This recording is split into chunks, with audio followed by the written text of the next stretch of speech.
오늘 말씀의 제목은 모든 삶을 예수께 고정시켜라입니다. 모든 삶을 예수께 고정시켜라. 흔들리고 밀려나는 시대처럼 보여요. 그런데 우리는 하나님이 우리를 계획하시고 약속하신 그 하나님의 목적으로 우리를 지금 인도하고 계십니다. 오늘 말씀의 제목처럼 고정이라는 말이 어떤 말일까요? TV에 나오는 그런 고정이라는 개념을 들어보면 되게 좋은 의미로 많이 쓰이죠. 고정 출연 이런 거 있죠. 그리고 뭐 운동하는 사람에게는 시선 이런 걸 고정시켜라 이렇게 말하잖아요. 교회는 그런 것입니다. 고정된 곳. 뭐 아무나 와도 된다, 누구나 와도 된다라고 말하지만 성경에서 말하는 교회는 100% 예약제예요. 왜냐? 하나님이 부르신 사람들이 오니까. 와서도 아무 자리에 앉는 것이 아니라 하나님의 부르심의 소명대로 배정되고 할당된 자리에 세워지니까. 그래서 100% 예약제. 다른 말로 뭐죠? 고정 출연. 이 방송에서 영양가 없는 사람들이 있어요. 아무리 대단한 사람이 와도요. 게스트라고 하면 뭐예요? 한번 반짝하고 가는 거예요. 그 프로그램을 빛내고. 근데 MC들은 뭐예요? 간판이죠. 고정 출연. 얼마 전에도 누구 이렇게 막 방송에 나와서 서로 싸우더라고요. 자기 고정시켜달라고. 계속 출연하게 해달라는 거죠. 그런데 저는 아침에 이런 생각이 들더라고요. 예전에도 그랬지만 그 아침 예배 때 제가 딱 말씀을 전달하고 나와서 일부 예배로 넘어가는 시간인데 지사님이랑 우리 한 다른 분이 와서 저한테 그러는 거예요. 넥타이 너무 짧다고. 그래서 무슨 소리냐.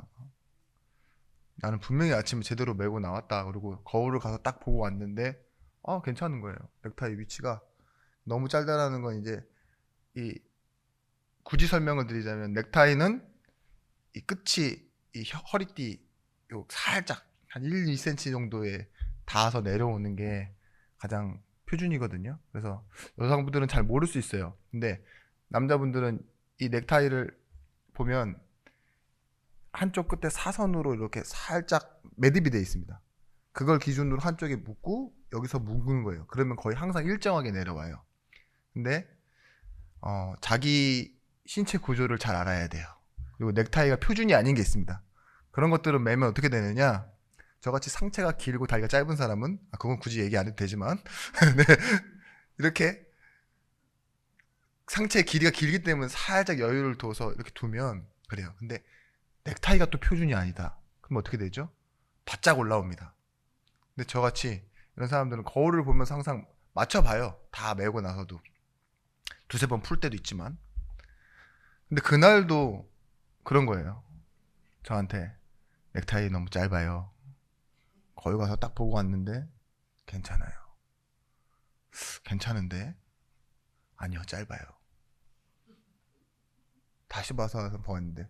근데 그 두 분이 친히 거울 옆에까지 저를 따라와서 보시더라고요. 근데 뭐라 그랬냐? 그렇게 보시니까 그렇죠. 이러더라고요. 왜? 그러니까 제가 어떻게 보고 있냐? 이렇게 해가지고 고개를 숙이니까 왜 어떻게 여기까지 내려오잖아요. 그리고 사람들을 마주할 땐 다시 올리니까 다시 뭐하죠? 넥타이가 위로 올라오죠. 제가 이렇게 바보였습니다.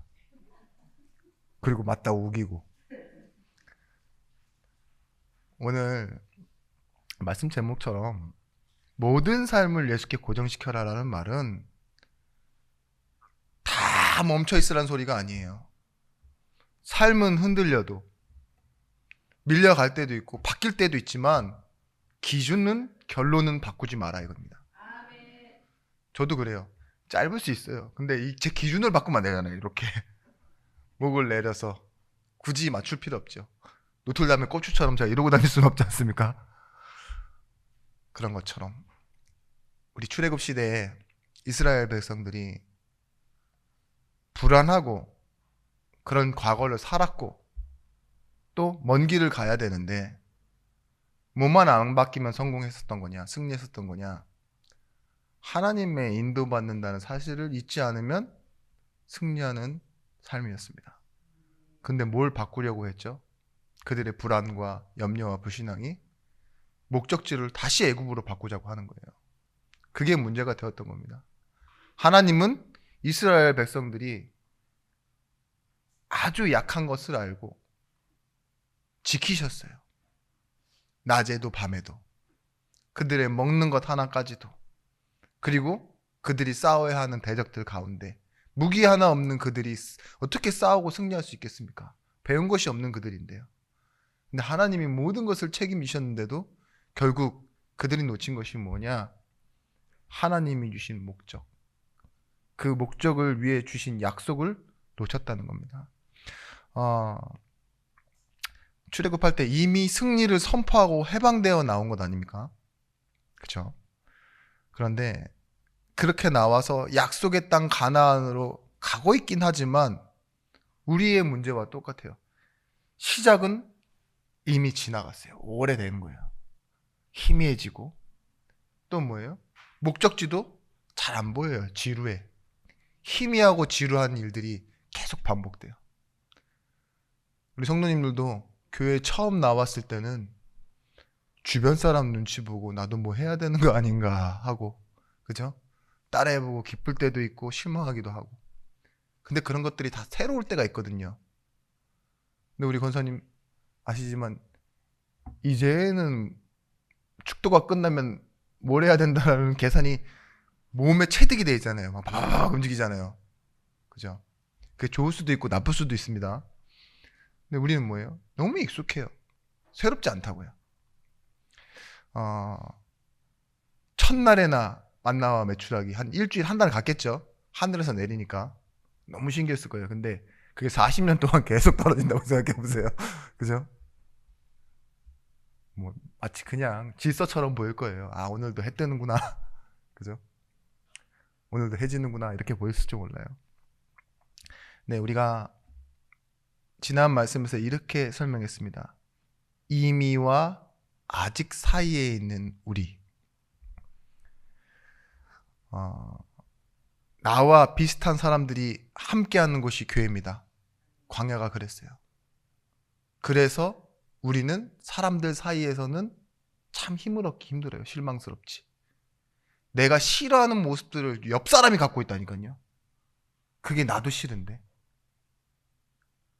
430년 노예라는 것은요, 아버지도 노예, 할아버지도 노예였다는 거. 그죠? 근데 그런 못 배우고 같이 고생하던 사람들이 처음에는 나왔을 때 동지에도 있을 거고, 그죠? 같이 뭔가 겪었던 그런 경험이 공유되니까 뭔가 이렇게 공감대도 많을 거예요. 그러나 나 같은 너는 싫다. 이렇게 되지 않을까요? 아이고 고생해봤어. 그래 좋아 이랬는데도 우리 마음 한편에는요, 이런 경험 이런 상처 없는 사람이랑 만나고 싶어요. 우리 자녀들도 그랬으면 좋겠죠.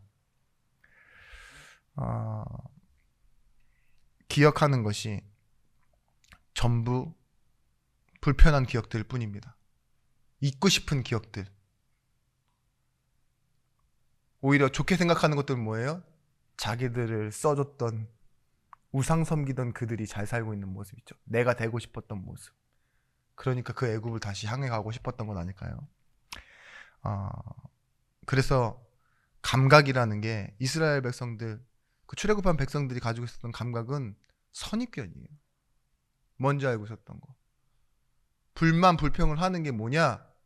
모르던 것에 대해서 불만 불평하지 않아요. 자기가 늘 해봤던 거 있죠. 그나마 부추 먹고 파 먹고 마늘 먹고 다 먹고 그쵸? 그나마 얻어먹었던 것들, 주워 먹었던 것들인데도 그런 것들 있죠. 그거 먹고 싶다고 하는 거.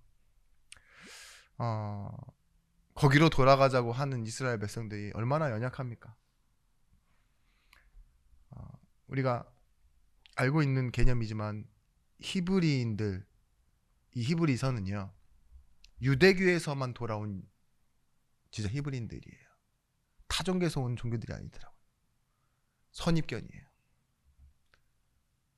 개종의 압박을 받는데 그게 전혀 모르는 새로운 신에 대한 것을 받아들이는 게 아니라요, 원래 알던 유대교로 돌아가면 이 핍박이 사라지지 않겠냐, 이렇게 생각하는 거죠.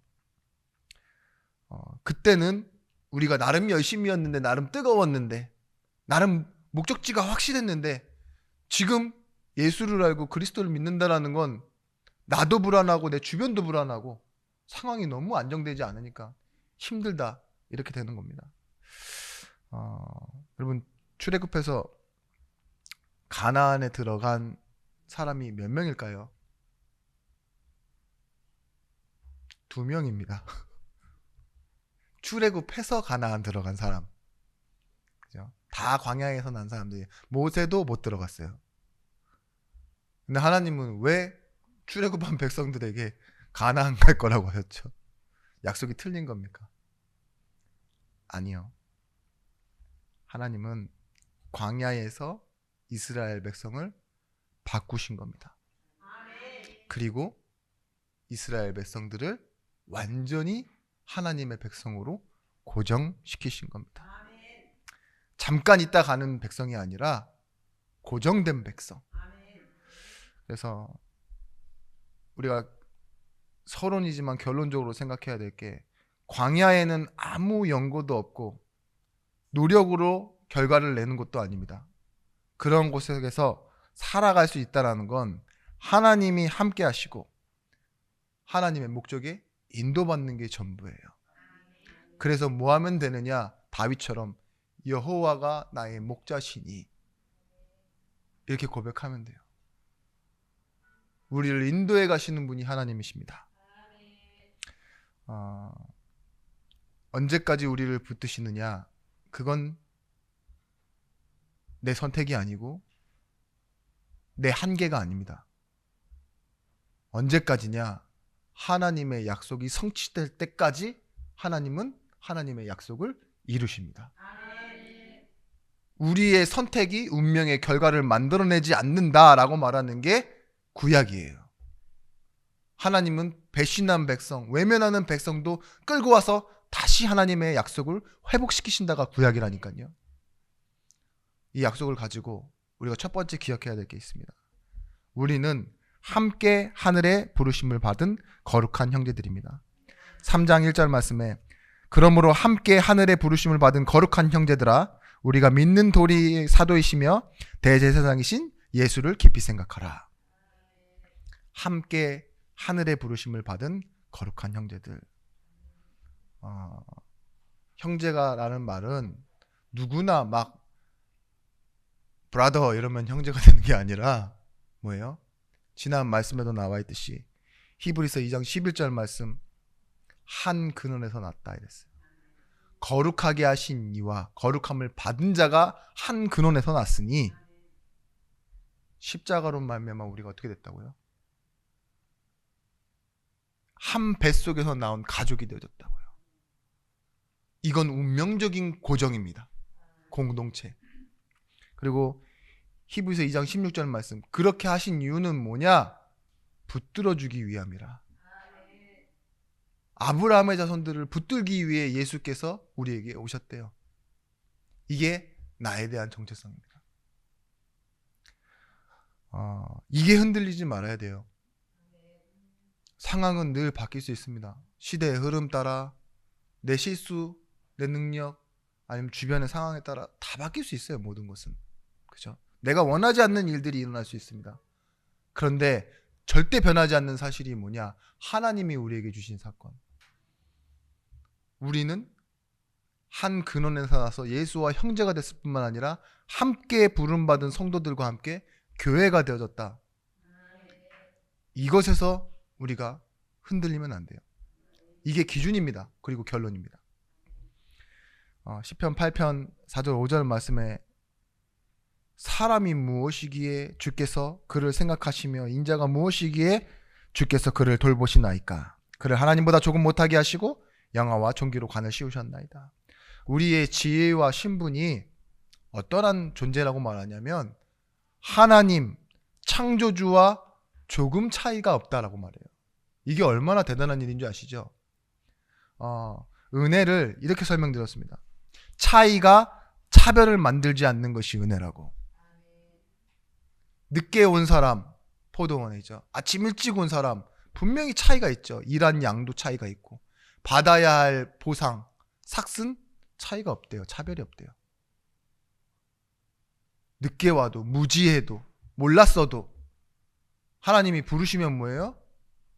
쓰임 받고 하나님과 함께하는 것이 축복이 되어지는 거죠. 그래서 이방인의 사도로 부름받은 바울은 핍박자였어도요 가장 위대한 일을 하잖아요. 벌을 받아야 되는데 심판을 받아야 되는데 하나님은 뭘 주시죠? 상을 주세요. 그게 부르심이에요.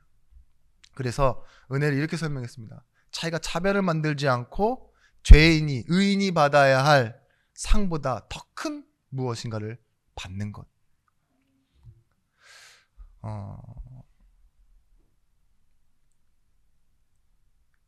예수님께서 십자가의 수치와 고난을 견디신 이유가 뭐라 생각하십니까? 나 때문이에요. 나. 역사에 기록되기 위해서가 아니라 나를 위해서. 그만큼 나를 사랑하신 거예요. 그것이 내 인생과 신앙의 기준이 돼야 됩니다. 내가 뭘 잘했어, 뭘 못했어, 뭘 더 노력해야지가 아니라 하나님이 나를 사랑하신다라는 거, 그리고 나를 자녀 삼으셨다는 게 기준이 되어져야 여러분 인생의 많은 흔들림 속에서도 고정됩니다. 하나님을 향한 시선이. 로마서 8장 15절 말씀, 너희는 다시 무서워하는 종의 영을 받지 아니하고 양자의 영을 받았으므로 우리가 아빠 아버지라고 부르짖느니라. 성령이 친히 우리의 영과 더불어 우리가 하나님의 자녀인 것을 증언하니. 증언하시나니. 뭐래요? 성령이 지금도 우리 안에서 하시는 일이 뭐냐? 내가 흔들리는데 내 안에서 너 하나님 자녀야. 우리 생각과 마음을 붙잡아 준다고요. 여러분 왜 기도하면 성령이 역사하신다고 하는 줄 아십니까? 내 양심에요. 내가 벗어버리고 싶고 안 하고 싶은 이 짓, 이 신앙생활을 하나님은요 나를 자녀라고 확정시켜 놓은 자리에 계속 움직이게 만드세요. 예배할 때 그 일이 일어납니다. 성령이 뭐라고 하시냐? 자녀인 것을 증언하신대요. 예수 믿는다는 게 이런 일이라니까요. 우리의 선택에 의해서 결정되어지는 것이 아니라 성령이 우리의 생각과 마음을 지키시고 평강의 하나님이 너희 마음과 생각을 지키시리라 했던 것처럼 모든 지각에 뛰어난 하나님의 평강이, 성령이 우리 안에 함께 하시는 겁니다. 여러분 우리 살다 보면 이렇게 될 수 있어요. 편하게 살자, 형편에 맑게 살자. 이건 신앙적인 개념이 아닙니다. 신앙은 믿는 것을 바라보는 거잖아요. 행복하게 살자 이런 말에 속지 마세요. 이게 광야에서 말했던 이스라엘 백성 전체가 바랬던 거예요. 편하고 행복하고 형편에 맞춰가자. 얼마나 좋은 얘기처럼 들립니까?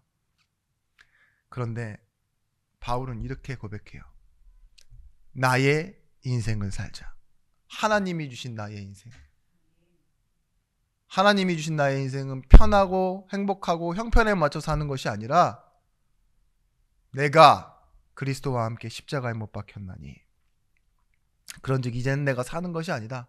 과거에 살던 내가 알던 그런 개념이 아니다. 오직 내 안에 사시는 것이라.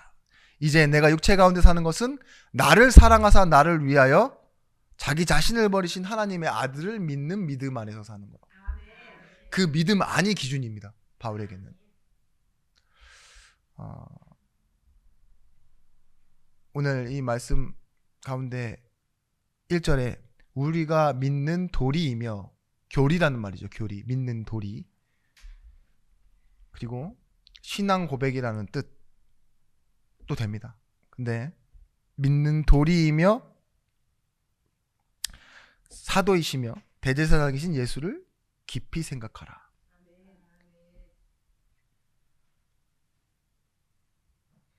우리가 이 믿는 도리라는 것, 사도이심, 이것을 뭐라고 말하느냐? 결국은 하나님께서 예수를 통해 우리에게 이루신 일이 무엇입니까? 우리를 자녀 만드시고, 나를 자녀 만드신 거죠. 우리를 형제 만드신 일이에요. 이걸 보고 뭐라고 하느냐? 이 히브리서 기자는 믿는 도리이래요. 예수님께서 누구로 오셨다? 사도처럼 오셨다. 근데 그분이 와서 하신 것이 무엇이냐? 말씀을 전파하고 막 우리를 훈련시킨 것이 아니라 결국 만들어낸 게 뭐예요? 우리를 하늘의 형제, 한 형제로 만드셨다는 거예요. 나를 빼앗기고 놓치지 않는 그것이 무엇이냐? 예배입니다. 예수를 통해 우리가 우리의 인생과 나의 영광을 찾는 방법, 그 힘이 무엇이냐? 예배입니다. 로마서 3장에 나와 있는 것처럼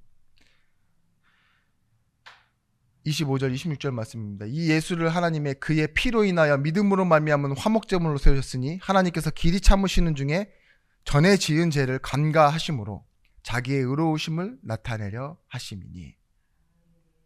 이때 자기 의로우심을 나타내사 자기도 의로우시며 또한 예수 믿는 자를 의롭다 하려 하심이니라.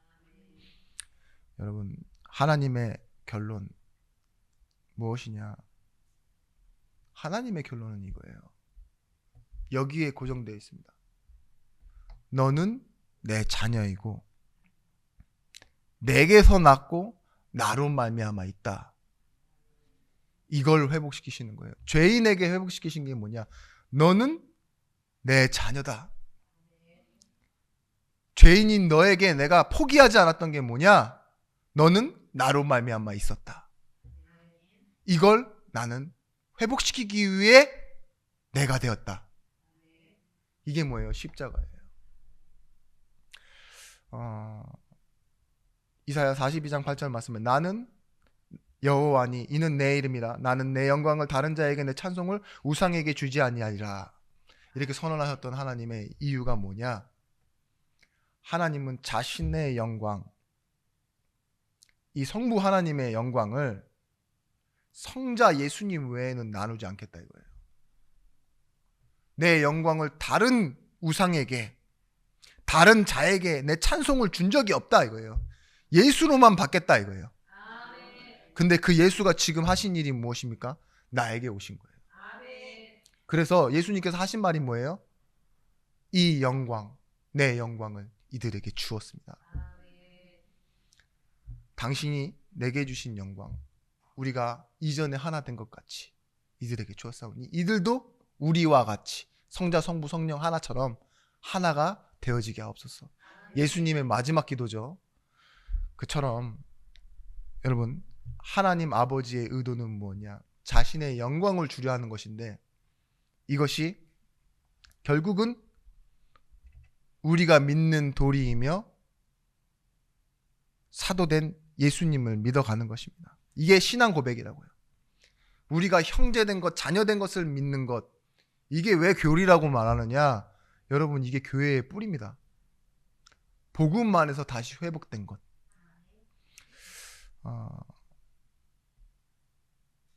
두 번째입니다.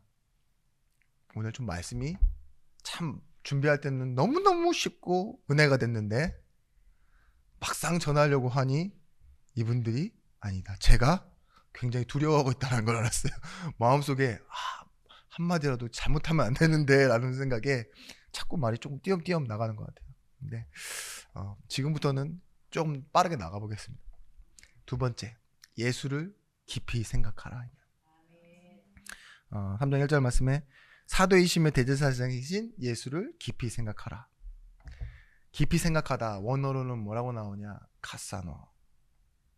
카사노바 아닙니다. 카사노 에세테, 이게 한 단어예요. 근데 이 원어에서는 한 단어인데 영어로도 그렇고 한글로도 그렇고 깊이 하나가 있어야 되고 생각하라가 나와야 돼요. 그렇죠? 이게 오늘 본문입니다. 제목. 모든 삶을 한 곳으로 고정시켜라. 이 뜻이에요. 그러니까 축구할 때 뭐 하죠? 선수들이 22명이 뛰잖아요. 11명씩. 근데 각자의 방향이 있어요. 근데 각자 방향 중에서도요. 뭐예요? 끝은 제일 끝에 붙어 있는 골대 있죠. 네모난 안. 거기로 집중시켜요. 누가 볼을 잡든 그쪽으로 보낸다고요. 계속. 아시죠? 한 명은 막고 있고 10명 중에 한 명은 띄어내서 골키퍼로 세우잖아요. 못 들어가게 하려고, 막으려고. 근데 뭐예요? 나머지 10명은요. 볼을 받을 때마다 계속 가운데로, 그렇지만 결국은 그 가운데서도 골문으로 뭐예요? 센터링을 해요. 그런 것처럼 우리가 문제를 만나고 사람을 만나고 일을 만나고 세월을 만납니다. 그죠? 알던 일 모르던 일을 다 만납니다. 결국 어디로 가야 됩니까? 센터링 하는 거예요. 예수께 집중하는 거. 예수를 생각하는 겁니다. 지난 말씀에서는 그랬죠. 예수를 바라보라 였습니다. 히브리서 2장에는요. 그 말은 노뱀에 들리신 예수처럼 눈앞에 있으니까 바라보라는 거랑 깊이 생각하라는 말은 없음에도 불구하고 아마 보라는 개념인 것 같아요. 결론을 내라 이거겠죠. 우리의 모든 시간과 기회를 예수를 향해 집중하셔야 됩니다. 자녀 교육, 일, 투자, 뭐 어떤 분은 은퇴하시고 어떤 분은 사람을 용서하고 건강 문제 있고 이런 것들 있잖아요. 다 따로따로 이어져 있는 것 같지만 보세요. 우리에게는 뭐예요? 나와 관계된 일과 나와 관계없는 일로 나뉘어요. 그런 것처럼 나와 관계된 모든 일은 어디로 가야 되느냐? 예수라는 꼴로 가는 겁니다. 생각, 상황, 주변 사람이 흔들려도요. 고정돼 있으면 돼요. 하박국 선지자가 언제까지니까 왜 악인이 흥하고 우리는 시간표가 오지 않습니까? 사도행전 이 1장에 나오잖아요. 나라를 회복하심이 이때니까. 없는 것 가지고 안 되는 것 가지고 질문하는데 하박국서 3장 17절 보십시오. 분명히 이 상황이 우리를 어디까지 끌고 왔느냐, 어디까지 흔들어 놨느냐. 무화과 나무잎 마르고 외양간 송아지 없고 논밭에 식물이 없고 소출이 없고 다 없대요. 근데 뭐라고 말합니까? 나는 나의 하나님 나의 여호와로 인하여 즐거워하고 나의 구원의 하나님으로 말미암아 기뻐하리로다. 내게 있는 축복의 근원 원인 출처를 알고 있는 하박국은 이렇게 고백할 수 있어요. 없는 것 없고 또 없는데 그게 문제되지 않는다. 내게 있는 것을 찾는 거죠. 누가복음 12장 24절 그리고 12장 27절 말씀에 새로운 길을 봅니다. 거기에서 나오는 카사노 에세테, 깊이 생각하라 라는 단어가 똑같이 등장해요. 까마귀를 생각하라, 카사노 에세테. 심지도 아니하고 거두지도 아니하고 골방도 없고 창고도 없으되 하나님이 기르시나니 너희는 새보다 얼마나 더 귀하냐. 27절 백합화를 생각하라. 가사노에세테입니다. 이것도. 실도 만들지 않고 짜지도 아니하느니라. 그러나 내가 너희에게 말하노니 솔로몬의 모든 영광도 입은 것이 이 꽃 하나만큼 훌륭하지 못하였느니라. 우리가 늘 찬양하는 거죠. 공중나는 새를 보라. 들의 백합화를 보라. 기쌈 수고 안 했는데 우찌 저리 잘 사노. 이런 고백하잖아요. 그거예요. 길쌈 수고 먹고 사는 거 자기가 만들어 놓아서 입은 옷이고 걸치지 않은 것인데 뭐예요? 이미 훌륭하다 이거잖아요. 생각하여 보라. 하나님의 지으심과 만드심이 결국 다른 말로 뭐예요? 축복이 구하지 않았는데도 너에게 이미 주어진 이 축복이 얼마나 크니? 그렇단다. 이렇게 말씀하시는 거죠. 여러분, 저는 강단에서 계속 이렇게 설명드리고 있어요. 응답의 최종본은 뭐냐? 끝. 하나님의 마음 하는 거예요. 여러분들이 기도해서 받는 응답의 최종 목적지가 뭐냐? 하나님의 마음 있죠. 창조주 하나님의 마음이 기쁜지 슬픈지를 알고 뭘 원하시는지 거기에 반응할 수 있는 게 최고의 응답입니다. 그러면 그 응답을 가진 사람이 볼 수 있는 것이 뭐냐? 축복이라고 생각해요. 구해서 받는 기복이 아니라 하나님이 나를 위해 이미 주신 게 얼마나 큰가? 구원의 축복. 내가 다른 것이 더 필요 없구나. 내 지난 날이 다 배설물이구나. 바울이 그렇게 고백하잖아요. 내 생명조차 조금 더 귀한 것으로 여기지 않겠다라고 말할 수 있는 게 뭐예요? 그리스도를 아는 지식이 가장 고상하기 때문이다. 그래서 여러분, 우리 성도들은 하나님의 마음을 아는 응답. 그래서 바깥 천장에 정말 하나님의 구원이 필요한 자를 하나님의 마음으로 볼 수 있고, 내가 하나님과 함께함을다는 사실을 놓치지 않는 현장의 증인이 되시길 바랍니다. 홍해에 길을 내신 분, 하나님 그렇게 인도하셨어요. 진짜로 굴파서 갈라서 간 게 아니라 하나님 홍해에 길을 내시고, 광야에서도 끝없이 지키시고 승리케 하시고, 예수님이 만난 사람들 보십시오. 병든 자, 귀신 들린 자, 이방인, 과부, 죽은 자도 만나주시잖아요. 다시 살리셔서. 그죠? 하나님이 부르시고. 그래서 이때 예수를 깊이 생각하는 그 속에서 첫 번째 뭐라 했죠? 우리 시간과 기회가 정말 하나님이 주신 새로운 길, 원래 있었던 길입니다. 예수라는 그 길을 통해 축복으로 보여지고, 결과적으로는 뭐냐? 비교의식이 사라집니다. 사람과의 사이에서. 왜냐? 우린 형제이기 때문에 그래요. 교회는 비교하지 않는 곳입니다. 차별하지 않는 곳입니다. 그리고 형제에 대한 자기의 책임을 지는 곳이 교회입니다. 여러분들 그래서 참 은혜도 받지만 수고가 많으십니다. 남의 걱정 대신해 주시나. 여러분, 그래서요, 마땅히 생각할 그 이상의 생각을 품지 말고 오직 하나님께서 각 사람에게 나눠주신 믿음의 분량대로 지혜롭게 생각하라. 근데 앞전 말씀이 무엇이죠? 모든 자비하심으로 권하노니 너희 몸을 하나님이 기뻐하시는 영적인 예배로 드려라. 이때 영적 예배, 합당한 예배를 드리면 마땅하게 생각할 그 이상의 생각을 품지 않게 된다고 말이에요.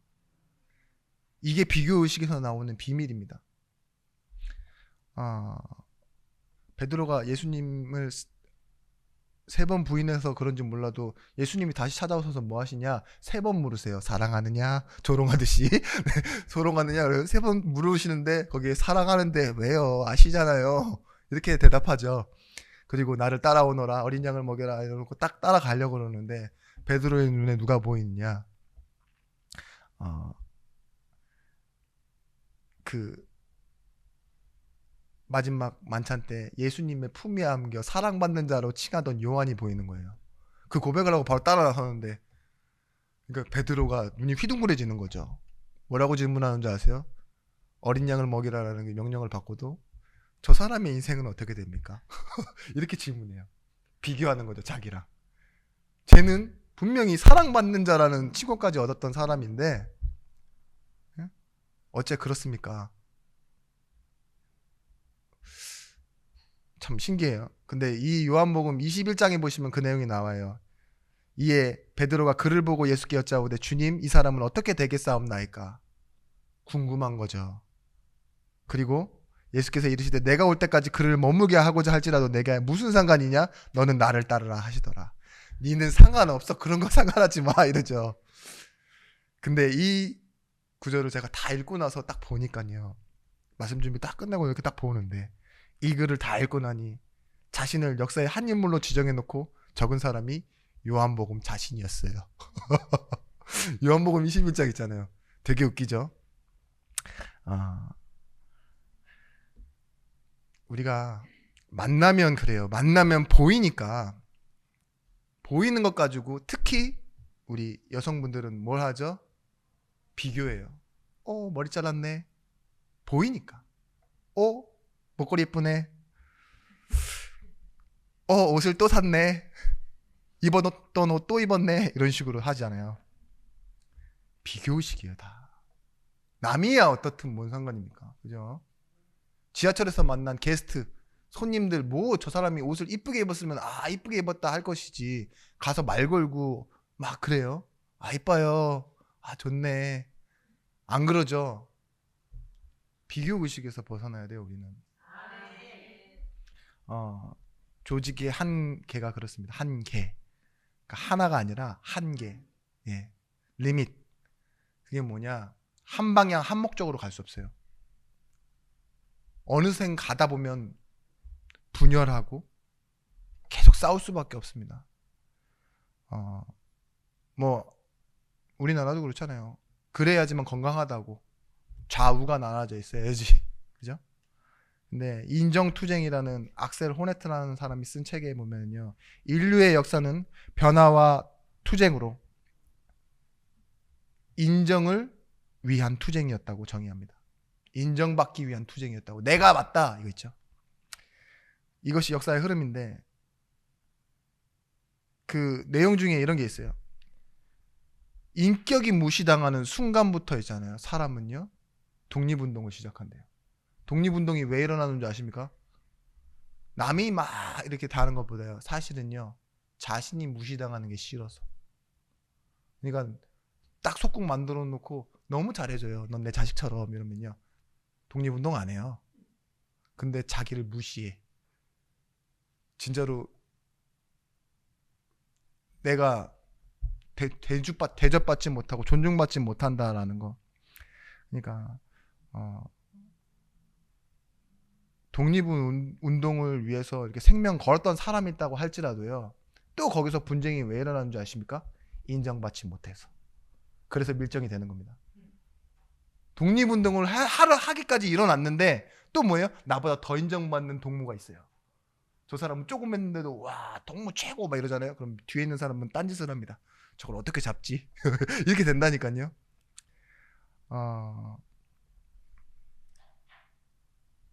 나보다 더 존중받는 것을 질투하기도 하고, 그죠? 무시당하면요, 사람은요 인생의 방향을 바꿔요. 그게 출애굽입니다. 교회에서도 그래요. 여러분, 우리 인생은 시대의 흐름 속에 방향을 바꾸고 결론을 바꾸는 인생이 아닙니다. 하나님의 인정하심을 받고 하나님의 축복 속으로 들어가는 것입니다. 그래서 세 번째 우리가 기억해야 될 것, 이것 속에서요 나를 위한 종교 생활을 끝내는 것입니다. 히브리서 3장 4절에서부터 6절 말씀에 모세에 대한 얘기와 집을 지으신 하나님에 대한 얘기가 나옵니다. 모세가 누구냐? 국부죠, 국부. 나라의 아버지. 근데 그 모세를 뭐라고 말하냐?